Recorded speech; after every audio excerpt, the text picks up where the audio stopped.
Let's get more on this from Richard Goodstein, who joins me now from Old Bridge, New Jersey. He's advised both Bill and Hillary Clinton's presidential campaigns.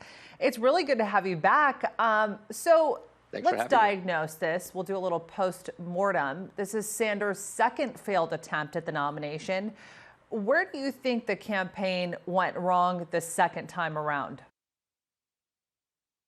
Well, if I can say, Kilmany, look where we were 5 weeks ago when Bernie Sanders thought he was ever so close to capturing the Democratic nomination. And here we are with Joe Biden having locked it up and everybody who matters in the Democratic Party having endorsed him.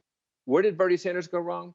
He went wrong in the sense that he never expanded his base. Um, he appealed to young people and people who were rather idealistic, and they stayed with him.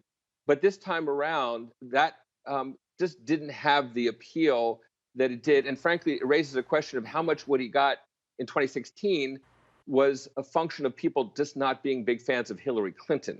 This time around, Joe Biden was just a much more appealing figure, and there was a coalescing around him that ultimately showed him winning almost 2-1 in state after state, starting with Super Tuesday. But we're also hearing that Sanders wants to continue to use those delegates to influence the party platform. How much influence do you think that he'll have over that? Well, the fact is, in 2016, Bernie Sanders never, in a full-throated way, got behind Hillary Clinton at the Democratic convention. His people were booing her and a lot of the people that were speaking on her behalf. I think, frankly, this time around, Bernie Sanders realizes the threat that Donald Trump poses in the eyes of every Democrat and many independents and many Republicans, for that matter.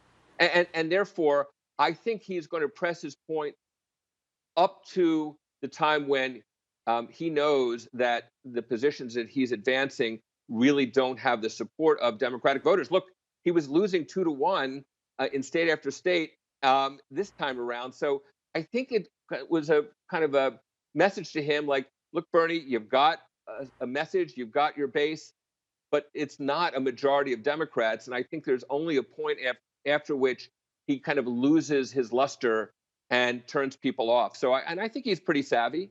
So I think the Democrats, Joe Biden will do what he can to appeal to the Sanders voters, but not to the point of turning off the moderates that he needs to win the general election.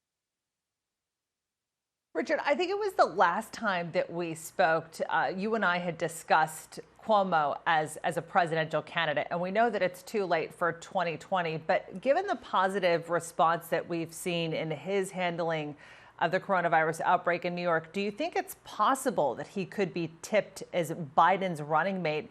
And how would that team up bode against Trump and Pence?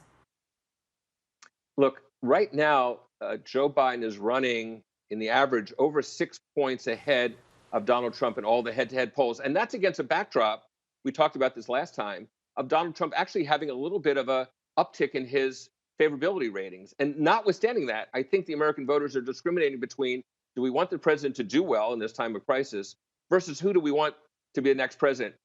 Might he go with Cuomo? I would say not, because I think there's a consensus. Look, he's already committed that he's going to pick a woman. Could he go back on that commitment? He could. I think the likelihood is that he's going to pick, frankly, either Kamala Harris. I think that would help him in the African-American community, or Amy Klobuchar, who acquitted herself quite well in the primaries. There are plenty of other women, Elizabeth Warren certainly one, who he could pick. Joe Biden has said during that last debate with Bernie Sanders, he's going to pick a woman. Could he go back on that and pick Cuomo, notwithstanding because of Cuomo's popularity? Gavin Newsom in California has done a nice job too. He could, but I think not. I think he has a sense that he needs to have somebody positioned to take over because he's at the age that he will be if he gets elected president.